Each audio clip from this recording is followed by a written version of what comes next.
নমস্কার সবাইকে সুন্দরবন ডায়েরির আরও একটি নতুন পর্বে অনেক অনেক স্বাগত জানাই। বন্ধুরা, আজকে পর্বটা দুটো পার্টে। তো প্রথম পার্টে আপনাদেরকে কিছু কথা বলবো। তো চলুন জলের উপরে ঘরটায় গিয়ে বসে বলি, মাও আছে সঙ্গে, সাথে থাকুন। আপনাদেরকে কিছু কথা বলবো এবং খুব দুঃখের সঙ্গে কথাগুলো বলতে হচ্ছে। আপনাদের নিশ্চয়ই মনে থাকবে যে গত পরশু আমাদের পুকুর থেকে মাগুর মাছ ধরা হয়েছিল। তো সেই ভিডিওটাতে আপনারা অনেক রকম মন্তব্য করেছিলেন। তো আমাদের ভিডিওর মধ্যে অনেক ভালো কমেন্টের মধ্যে নেগেটিভ কমেন্ট থাকে, সেগুলো সয়ে গেছে, কিন্তু এটা একটু অন্য রকমের হয়েছে, এটা আমাদের সঙ্গে ঠিক যায় না। তো সে যাই হোক, সেদিন যেটা হলো সেই ঘটনাটা আপনাদেরকে একটু বলি। সেদিন মাছ ধরছিলাম, মা আর আমি দুজন মিলে। মাছটা কিন্তু পুকুর থেকেই ধরেছি এবং ভিডিও হয়েছে, যথারীতি ভিডিও হয়েছে। এবার আমাদের ফোন দিয়ে ভিডিও হয়, মোবাইল দিয়ে। এবার যে ভাইটা নতুন, আপনারা দেখে থাকবেন, পিয়ালিতে আমাদের সঙ্গে গেছিল, দুই একবার ক্যামেরার মধ্যে চলে এসছে ভিডিওতে। তো বয়সও কম আর নতুন সবে জয়েন করেছে, তাকে শেখাতে বোঝাতে শিখতে শিখতে একটা সময় যাবে। এবার তার মধ্যেও সে যতটা পারছে করছে। এবারে কি হয়েছে, ও ভিডিও নিয়েছে, আমরা জানছি ভিডিও ঠিক আছে করেছি। এবার সেটা যখন জানা যাচ্ছে একেবারে মানে সন্ধ্যায় আপলোড হবে, তার আগে যখন এডিট করছে সৌরভের বাবা, তখন দেখছে ওই পোর্শনটা নেই, মানে মাছ ধরার পুকুর পাড় থেকে সেই এটাই নেই। এবার যেটা হয়েছে, ও বলছে আমি নিয়েছি দিদি, আমি নিয়েছি। তাহলে কি হলো, তার মানে অন করেনি, ও আমাদেরকে দেখতে পাচ্ছে আর মাছ পড়েছে সেই আনন্দে মোটামুটি ও ক্লিক করেনি। সবাই হই হুল্লোড়, পাশের থেকে অমিতদের বাড়ির থেকে কাকিমা, সুজিতরা সবাই এসে মোটামুটি একটা হই হুল্লোড় হয়েছে আর কি। মাছটা তুলেছে সবাই দিকে, এখন ও ক্লিক করেনি। এবার যথারীতি ওইটা দেখে সৌরভের বাবা ওর উপর একটু রাগারাগিও করেছে, ওকে বকাবকি করেছে। এবার কেননা আমরাও তো বুঝতে পারছি, এতদিন ধরে ভিডিও করেছি, যে ওটা হচ্ছে ভিডিওর আকর্ষণ এবং মেন পয়েন্ট। মোটা না হলেও 2.5-3 মিনিট ওখানে ওই মাছটা নিয়ে ভিডিওটা শুট, ওটা অফ হয়ে গেছে। তাহলে এই টাইমটা, মেন টাইমটা, ওয়াচ টাইমটা আমার মিস, এটা যেমন বুঝতে পারছি। আবার আপনারা অনেকেই কমেন্ট করেছেন যে ভিডিওর মেন জিনিসটাই তো মিস করে গেলাম, এটা আমরাও বুঝতে পারছিলাম, কিন্তু কিছু করার নেই, হাতে কিছু ছিল না। তো এটা নিয়ে আপনারা অনেকে এমন মন্তব্য করছেন, সবাই বলবো না, সবাই আমাদেরকে যে খারাপ বলছেন সেরকম না। অনেক মানুষ আমাদের ভালোবাসেন, পাশে আছেন, বিশ্বাস করেন, আমাদেরকে চেনেন। মুষ্টিমেয় কয়েকজন মানুষ এমন মন্তব্য করছেন যে এটা বাজার থেকে কিনে নিয়ে আসা। তারপরে আর একজন ভদ্রমহিলা, তার নামটা আমি ভিডিওর মধ্যে নিচ্ছি না, কেননা এত ভালো মানুষ কমেন্ট করেন, তাদের নাম নিতে পারছি না, আর ওই ভদ্রমহিলার নামটা আমি নিতে চাইছি না। এত জঘন্য ভাষায়, এত বাজেভাবে কমেন্ট করেছেন, সত্যি খুব খারাপ লাগে। আর এই ভিডিওটা করার একটাই মেন কারণ হচ্ছে, মাকে নিয়ে মন্তব্য করেছেন খারাপ কমেন্ট। এবার যথারীতি মায়ের সামনে আমি কমেন্টটা পড়ে ফেলেছি, মা মানে কেঁদেই ফেলেছে একরকম, যে আমার সম্পর্কে এরকম বাজে কমেন্ট, মানে বলছেন যে মায়াপুর থেকে এসে মিথ্যে কথা, মানে মাকে মিথ্যেবাদী বানানোর চেষ্টা।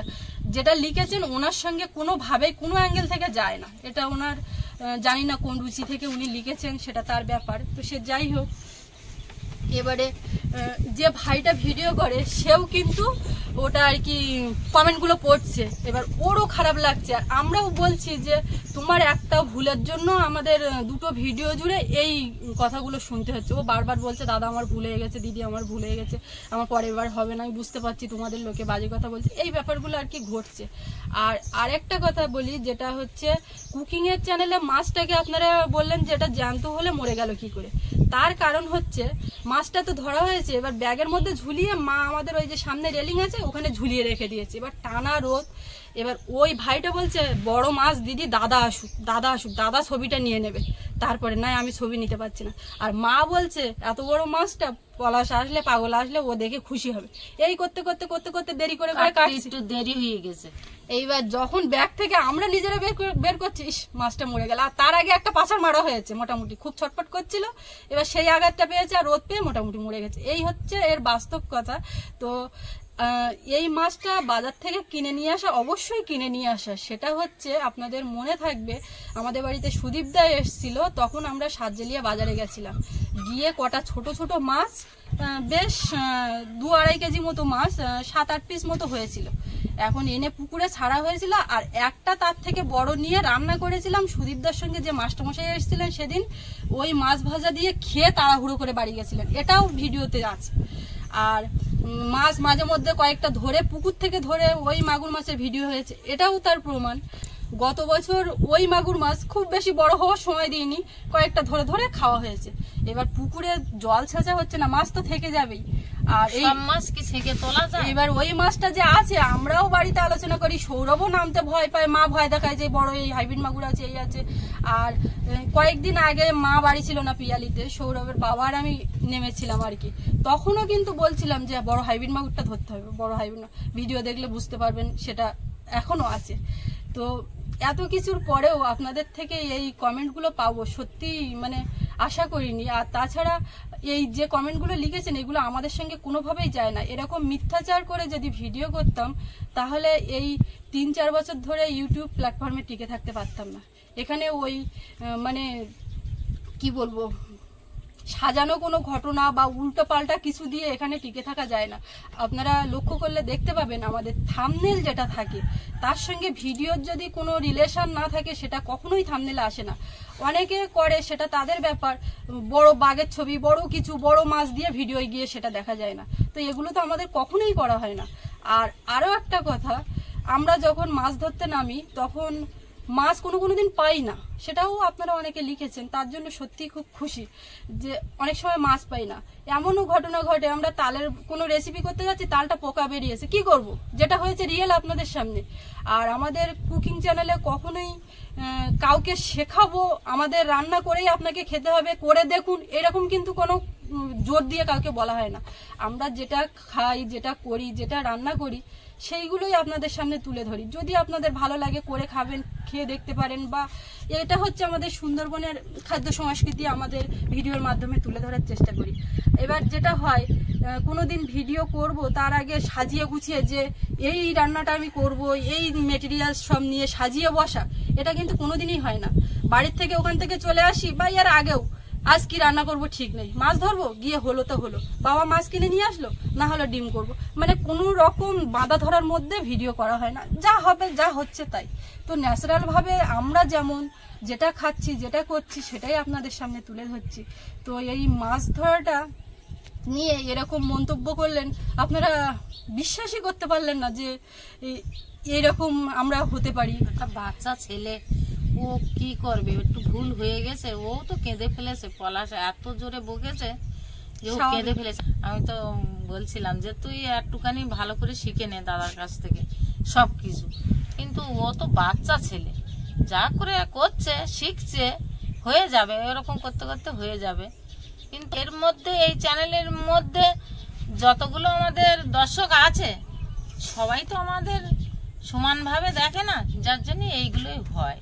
যারা ঠিক আমাদের ভালোবাসে, আমাদের পাশে আছে, তারা কোনোদিন এটা ভাবতে পারবে না। মা তো আমাদের এই পুকুর থেকে, ও বাড়ি থেকে, যেখানে যাক, মানে এখান থেকে কেজি ওজনের মাছ পেয়েছে এই পুকুর থেকে। তো মা যেখানে যায় মোটামুটি যদি পারে তো ধরে নিয়ে আসে, সেটা আপনাদের সামনে দেখাই। তো এর মধ্যে আপনারা এই চিন্তা ভাবনা কি করে মাথায় নিয়ে আসলেন আমি বুঝতে পারলাম না। নদীর কাঁকড়া, বড় বড় কাঁকড়া, ওই চৌকরখানায় হাত চাপা করে আমি ধরে আনিছি, এত বড় বড় কাঁকড়া, সেই ফেঁসারি ডুবে যাওয়ার। 4টে গুলে মাছ পেয়েছে, এইটুকুটুকু কাঁকড়া পেয়েছে, সেটাই দেখেছি, এটা কোনো ব্যাপার না। তো বেশ কয়েকজন এরকম লিখেছেন, তার মধ্যে নজর কাড়া একজন। তো ভালো কমেন্ট লিখে আমাদের যতটা না নজর কাটতে পারছেন, একজন ভদ্রমহিলা বলেই তাকে সম্বোধন করেই বলছি, উনি এমনভাবে কয়েকদিন ধরে কমেন্ট করছেন, বেশ কয়েকদিন ধরে, উনি মনে হয় নতুন এসেছেন বা দেখছেন কদিন ধরে আমি জানি না। তো তার মধ্যে প্রত্যেকটা দিনের কমেন্ট এমনভাবে আমাদেরকে অ্যাটাক করে কথা বলছেন, তো সেগুলো কি বলবো, বলছেন চিটিং বাজ, তারপরে মানে এইগুলো মুখে আনতেও আমার খুব খারাপ লাগছে, ভিখিরির হাতে টাকা পড়েছে, মানে এই রকম ধরনের কি সব বলছেন, আমি ওইগুলো নিজের মুখে এনে বলতে চাইছি না। আপনারা কমেন্ট ফলো করলে বুঝতে পারবেন, একটাও কমেন্ট ডিলিট করিনি এবং সবগুলোই আছে। তো আমাদের পারিবারিক শিক্ষা নিয়েও উনি কথা তুলেছেন যে আমাদের পারিবারিক কোনো শিক্ষা নেই, এই ওই সেই এরকম ব্যাপার স্যাপার। তো উনি যে ধরনের মন্তব্য করছেন তা থেকে আমার সন্দেহ হচ্ছে যে ওনার পারিবারিক শিক্ষা কতটা কি পরিমাণ, উনি কোন লেভেলের মানুষ, বা উনি এই মাটির পৃথিবীতে বাস করেন কিনা, এই সমস্ত বিষয় নিয়ে আমার মনে সন্দেহ যাচ্ছে। তো যেটা বলছেন আমাদের এই আপ্যায়ন নিয়ে ব্যবসা, এটা তো স্বাভাবিক, এটা যেমন আমাদের ব্যবসায়িক একটা দিক, আমরা তো কখনোই বলছি না যে এটা বিনামূল্যে বা ফ্রিতে কোনো কিছু করবো, এটা একটা ব্যবসায়িক দিক। তার মধ্যে যেটা আমাদের হচ্ছে আমাদের দর্শকদেরকে আমাদের কাছে পাচ্ছি, তো সব মিলিয়ে মিশিয়ে এটা একটা কাজের জায়গা এবং এটা সোর্স অফ ইনকাম। তো সেই জায়গা থেকে উনি বলতে চাইছেন যে চালাকি হচ্ছে, নাটক করছে, মানে এই যে সৌরভের বাবার নামের পরে এই সমস্ত শব্দগুলো বসিয়ে উনি লিখছেন, এগুলো কোনোটাই ওর ধারে কাছ দিয়ে যায় না। আমার নিজের স্বামী বলে বলছি না, ও যে ধরনের ছেলে, ও যেরকম কোয়ালিটির ছেলে, ওরকম চোখের সামনে মনে করলেই পাওয়া যায় না। তো আমি আজকের ভিডিওতে একটা কথা বলছি, আমি কিন্তু ওর রূপ দেখে ওকে ভালোবাসিনি বা ওর সঙ্গে আমার বিয়ে হয়নি, ওর মানুষটা কিরকম সেটা জেনে। তো একজন সৎ, নির্ভীক, চরিত্রবান একটা ছেলে, ওর সম্পর্কে এই ধরনের কথাগুলো একদমই মোটে যায় না। এবারে ওর সম্পর্কে তো এইগুলো উনিই বলছেন, মুষ্টিমেয় কয়েকজনের মধ্যে উনি এই কথাগুলো বলছেন। তো এগুলো বলবেন না, আমরাও তো মানুষ, আমাদেরও মন বলে কিছু আছে। সারাদিন কর্মব্যস্ততা, কাজকর্মের মধ্যে এই সমস্ত কমেন্টগুলো আসলে, যেগুলো আমাদের সঙ্গে যায় না, এমনি ভিডিওর কোয়ালিটি, ভিডিও সম্পর্কে খারাপ বলতে লিখুন, আমাদের কোনটা ভালো করা উচিত, কোনটা খারাপ হয়েছে, সেগুলো বলারও ধরন আছে, সেইভাবে বলুন, কিছু মনে করবো না। আর মায়ের সম্পর্কে পর্যন্ত বাজে কথা বলছেন, মাকে ছাড়ছেন না, এরকম একটা মানুষও আপনারা খুঁজে পাবেন না। আমি পেয়েছি, সেটাও আমার ভাগ্য। আমার ছোট্ট সৌরভ, তার সম্পর্কেও আপনারা ছাড়েন না, আপনারা বলবো না, কয়েকজন, সবাই না। তো সৌরভকে যতটা পাচ্ছি আমরা আমাদের মতো করে শিক্ষা দিয়ে মানুষ করার চেষ্টা করছি। আর আপনাদেরকেও বলবো, আপনারা সবাই ওকে আশীর্বাদ করুন, ও যেন মানুষের মতো মানুষ হয়, এটাই চাওয়ার। এখনো পর্যন্ত আমরা যতটা পাচ্ছি, আস্তে আস্তে বড় হচ্ছে, সবকিছু চারিদিকে দেখে শিখে ও আস্তে আস্তে বড় হবে। তো বাবা হচ্ছে একদম ভোলা ভালা, সাদা মাঠা, কোনো সাথে ম্যাচে থাকে না, এই হচ্ছে আমাদের ফ্যামিলি। তো সবার সম্পর্কে আপনাদের একটা ধারণা তৈরি হয়েছে, কিন্তু যারা কয়েকজন খারাপ লেখেন, আমার মনে হয় তারা হিংসা চরিতার্থ করার জন্য অ্যাটাক করে কথা বলেন। এগুলো তাদের ইচ্ছা না থাকলেও অনিচ্ছাকৃত করে ফেলেন। এটা মনে হচ্ছে তাদের একটা নেশা, যে মানুষকে সম্মান করব না, অহেতুক তাদেরকে অপমান করব, এটা মনে হয় তাদের শিক্ষা রুচির সঙ্গে যায়। তো সে যাই হোক, ভেবেছিলাম এগুলো কোনো কিছুই বলবো না, কিন্তু যখন দেখলাম মাকে নিয়ে প্রশ্ন উঠেছে, না বলে আর পারলাম না। না হলে কিন্তু মাঝখানে দুদিন কেটে গেছে, এই বিষয় নিয়ে কোনো কথা তুলিনি। তো যাই হোক, শেষ একটা কথা বলবো, আপনারা যারা আমাদেরকে দেখেন, চেনেন, ভালোবাসেন, বিশ্বাস করেন, তাদের ভরসা বিশ্বাস নিয়ে আমরা সামনের দিনে, আগামী দিনে পথ চলবো। আপনারা আমাদের পাশে আছেন, থাকবেন, আমরা আগামী দিনে আরও সামনের দিকে এগিয়ে যাব আপনাদের জন্য, আপনাদের ভালোবাসায় আজকে এই জায়গায় এসেছি। আরও একবার বলবো, আপনাদের সবাইকে অনেক ধন্যবাদ। আর আজকে কথায় যদি আপনারা কেউ দুঃখ পেয়ে থাকেন, তাহলে ক্ষমা করবেন। আপনাদের মনে থাকবে, গত বছর যখন আমাদের আপ্যায়নের কাজ চলছিল, তখন ওনারা এসেছিলেন গ্রামের 50 জন মানুষকে গরমের সময় এসে ছাতা দিয়ে গেছিলেন, আর সঙ্গে ছিল একটা করে মিষ্টির প্যাকেট। তখন আপ্যায়নের কাজ চলছিল। আর আরও একটা কথা বলে রাখি, এই আপ্যায়নের যবে থেকে বুকিং শুরু হয়, ফার্স্ট বুকিং কিন্তু করেছিলেন উনি, কিন্তু উনি যে কততম গেস্ট হলেন এখন সেটা হিসাব করে দেখতে হবে ডায়েরি দেখে। তার চেয়ে বড় কথা হচ্ছে, প্রথম কিন্তু টুরিস্ট হিসাবে তোমাদের কাছে এসেছিলাম আমি। না, তার আগে এমনি লোকজন এসছে, কিন্তু ধরো ওই গিফট দেওয়ার পারপাসে প্রথম আপনিই এসেছিলেন, এবং ফার্স্ট বুকিং বাবদ অ্যাডভান্সও পাঠিয়েছিলেন উনি। তো উনি হয়ে গেলেন অনেক পরে। নমস্কার কাকু, কেমন আছেন? খুব ভালো আছে, সবাই ভালো আছেন তো? সবাই ভালো। আচ্ছা, হ্যাঁ, চিনবো না। সেটাই বলছি, সেই গরমেই আমাদের আসতে হলো। হ্যাঁ, আপনাদের গরমটাই দেখনি, গরমটা আমাদের সহ্য হয়ে গেছে। একদম। এটা আমাদের না, এটা আমরা ফাঁকি নেই হিসেবে। কাজ এখনো চলছে, সেই দেখে গেছেন কাজ চলছে, আর এখন কাজ চলছে। এই রাস্তার কাজটা বাকি আছে, এটা ঢালাই হবে, সিঁড়িটা হবে।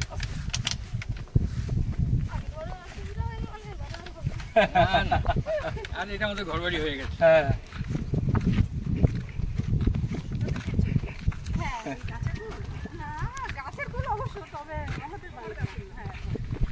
আমাদের বাড়ির গাছেরও আছে, পিয়ালির বাড়ির গাছের কুলও আছে কিছু। হ্যাঁ 6-7। অনেকদিন পরে আমাদের টাইলসের কাজটা শুরু হলো। কাজটা একটু দেরি হয়ে গেল করতে করতে। তো অন্যান্য যে ঘরগুলো হয়েছে তার বারান্দাতে কিন্তু টাইলস বসানো হয়নি। এই নতুন ঘরটাতে ভিতরে তো টাইলস থাকছেই, সেটা অন্য ডিজাইন। ওই ধারে যে ঘরগুলো হয়েছে তার ফ্লোরে যে ডিজাইনের টাইলস আছে সেই টাইলসই এ ঘরেও থাকবে, কিন্তু এখানে নতুন করে বারান্দাটা অ্যাড করেছি। আর বারান্দাতে এই উডেন ছাপা, এই টাইলসটা পছন্দ করেছি। কেমন হচ্ছে, দেখতে লাগছে কেমন, এটা জানাবেন। আর এই ঘরের কাজটা আশা করছি সপ্তাহ 2-এর ভিতরে কমপ্লিট হবে। এখন সবই মিস্ত্রিদের উপরে ভরসা। ওদেরকে বলে বলে ওরা অন্য জায়গাতে কাজ করছিল, মালপত্র সব এনে স্টক করা 1 মাস হয়ে গেছে, কিন্তু কাজটা ঝুলে গেছে একটু। তো আপাতত চলছে। আর এই দুটো হয়ে গেলে রুম সংখ্যা 7টা হয়ে যাবে। তাতে করে আমরা একসঙ্গে অনেক লোককে রাখতে পারবো। মোটামুটি একটা ছোটখাটো গ্রুপ করানো সম্ভব। 1 নম্বর 2 নম্বর রুম লেখা হয়নি, অফ ছিল, এগুলো এবারে লিখতে হবে দুটো হলে পরে। সেটা নিয়েও মানুষের নানা রকম প্রশ্ন, কোথায় গেল একদমই আর পাচ্ছে না। এটাই তো ভালোবাসা। ওই যে বলেছেন মানে ভাবতে হবে ওনারা কতটা একেবারে নিখুঁত করে দেখে আর খবর রাখেন। কাকুরা এসেছিলেন তখন এইখানে এই চালাটা উঠেছিল আর মাটিগুলো সব এভাবে ছিল। হ্যাঁ, ওই রান্নাঘরের মধ্যে বসেছিল। কতটা দেখে গেছিলেন আর কতটা ইমপ্রুভ হয়েছে আমরা এখানে রোদের ভিতরে মাথা খারাপ হয়ে তখন তো বোধহয় বৈশাখ মাস একদম ঢুকে গেছে। ওরা বলছে আম নিয়ে যাও। কি অবস্থা ছিল, এবছর আম নেই গাছে। এখানে দেখুন আপনাদেরকে অভ্যর্থনা জানাচ্ছি। পাখিটা শোনার জন্য তাদের দূরে আসে। কাকুরা সবাই একটু বেলায় বেলায় আর কি ঢুকেছেন, যে কারণে হাতে সময় আছে। এবার সেই জন্য ওনারা একটু গ্রামের সাইড ঘুরে আসলেন, নদী রাস্তা ধরে একদম ওই মাথার থেকে ঘুরে আসলেন। সঙ্গে মা, সৌরভ গেছিলেন, আমি আর যাইনি, বাড়ির দিকে ছিলাম। তো ওনারা এই মাত্র ফিরেছেন। এখন চায়ের জল বসিয়েছি, সবাই বসার ঘরে জলের উপরে ঘরে গিয়ে বসছেন। এখন চা করে সবাইকে দেব। আর আমাদের রান্নাঘরে এইখানে সে উনুনটা মাটি দিয়ে বন্ধ করা হয়েছে। এইখানে আর উনুনটা, কাঠের উনুন রাখবো না। ওই যে বাইরে গ্যাসের টেবিলটা দেখলেন, ওই টেবিলটা ঢুকিয়ে আর গ্যাসটাকে তোলা হবে। মানে মোটামুটি চা কফি যা হোক যখন যেটা হবে হালকার উপরে যেগুলো, সেগুলো এই গ্যাসে হবে। আর যদি কিছু রান্না বান্না করার থাকে, আমাদের ওই যে ঘর আছে রাস্তার পাশে, যেখানটায় আর কি আমরা থাকি মাঝে মধ্যে, বা বাবারা থাকে, বাবা মা থাকে, তো সেই ঘরের সামনে একটা রান্নার জায়গা হবে। এবার ওইখানে হবে কাঠের উনুন, একদম ওই বাড়ির মতো। মা আমরা সবাই মিলে ভাবনা চিন্তা করে দেখলাম, এখানে এই টিনের বেড়ার মধ্যে এটা ঠিক হবে না। চুল্লি পাইপটা একটু মাটি লাগোয়া থাকলে খুব ভালো হয়, মাটির গায়ে আর কি হলে, যেমন ওই বাড়িতে আছে। আর তাছাড়া যেটা সমস্যা, ধোঁয়া বা অন্য যে সমস্যাগুলো গ্যাস থাকবে, তার মধ্যে এখানে কাঠ কুটো এনে রান্নাবান্না, এটা পুরোটাই ঢালাই করে একটু অন্যরকম থাকবে সিমসামের উপরে। এর উপরে আর কিছু কাঠের রান্না হবে না।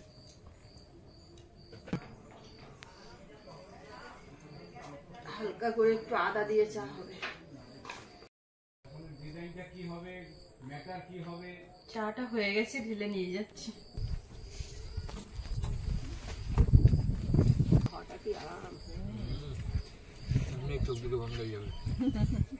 ন্যাচারাল এসি, এসিকে হার মানায় এই হাওয়া। 1000 বছর ধরে আমি পথ হাঁটিতেছি পৃথিবীর পথে। সিংহল সমুদ্র থেকে নিশীথের অন্ধকারে মালয় সাগরে। অনেক ঘুরেছি আমি বিম্বিসার অশোকের ধূসর জগতে। সেখানে ছিলাম আমি, আরো দূর অন্ধের দিকে জীবনের সমুদ্র সফেন। আমারে দুদণ্ড শান্তি দিয়েছিল নাটোরের বনলতা সেন। চুল তার কবেকার, অন্ধকার বিদিশার নিশা, মুখ তার শ্রাবস্তির কারুকার্য। অতি দূর সমুদ্রের পর হাল ভেঙে যে নাবিক হারায়েছে দিশা, সবুজ ঘাসের দেশ যখন সে চোখে দেখে দারুচিনি দ্বীপের ভিতর, তেমনই দেখেছে তারে অন্ধকারে। বলেছে সে এতদিন কোথায় ছিলেন, পাখির নীড়ের মতো চোখ তুলে নাটোরের বনলতা সেন। সমস্ত দিনের শেষে শিশিরের শব্দের মতন সন্ধ্যা আসে, দানার রৌদ্রের গন্ধ মুছে ফেলেছি, পৃথিবীর সব রং নিভে গেলে পাণ্ডুলিপি করে আয়োজন।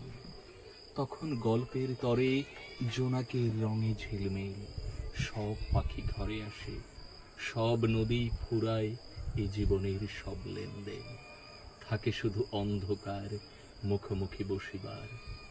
বনলতা সেন।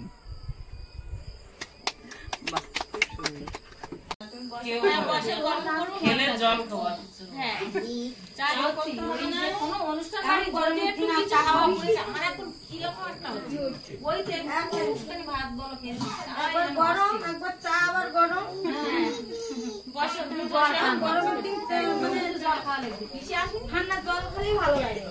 ভালো লাগছে খুব, অনেক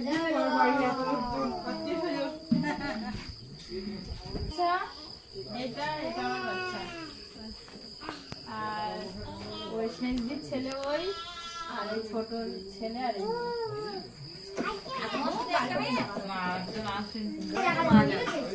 মা বাড়ি এসে বলছে ওখানে গেছি সবাই, মানে এমনি তো আগে থেকে অত জানাশোনা চেনা জানা নেই, যাওয়া আসা নেই, এবারে সবাই চিনতে পেরেছে, বলছে সবাই ভিডিও দেখি এই ব্যাপার, তো বলেছে যে আমি সবাইকে আসতে বলেছি, ওরা বললো ঠিক আছে যাবো, ঠিক আছে আসো। দুজনকে লাইভ দিয়ে দিয়েছে। কেমন আছে তোমরা?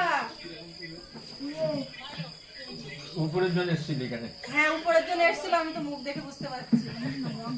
আবার আসলে ভালো লাগতো। কাকুর মেয়েদের সঙ্গে ভিডিও কলে কথা হচ্ছে, আর এখানে ডাইনিং রুমে একটু ঘুরিয়ে ঘুরিয়ে দেখাচ্ছে সবাইকে। রুটি, আর রুটির সঙ্গে ওদিকে আছে ডাল আর সবজি, আর এদিকে চিকেন কষা। এই যে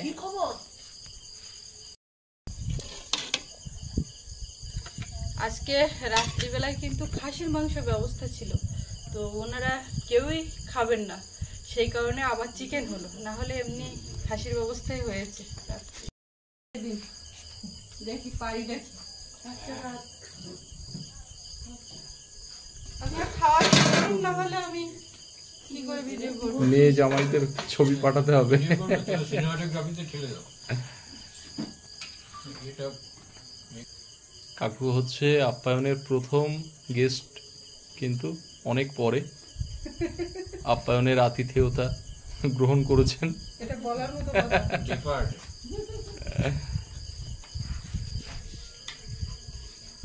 কাকুর আসার কথা ছিল 26শে নভেম্বর। হ্যাঁ কাকুর ভিডিওটা ভালো করে দাও, মেয়ে জামাই যেন দেখতে পারে ব্যাঙ্গালোর থেকে। হায়দ্রাবাদ। বাড়িগুলোর মধ্যে একটা বাড়ির আলো নিভে গেছে, আর আমাদের আপ্যায়নের এই অবস্থা রাত্রি দু।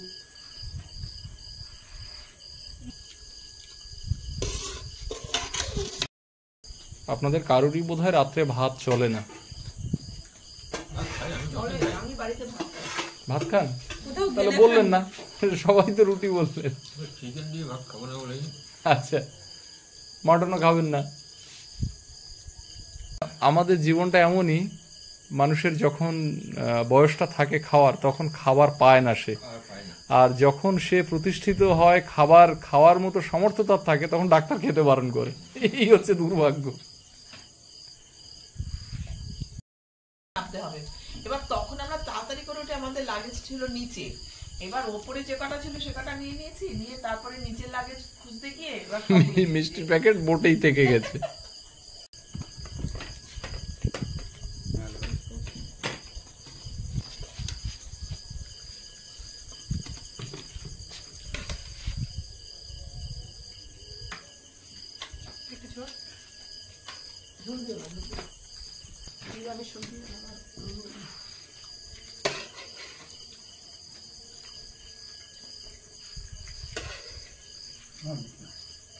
আর বেশি না, বাস আমাকে আর না আরেকটা দিন। আর না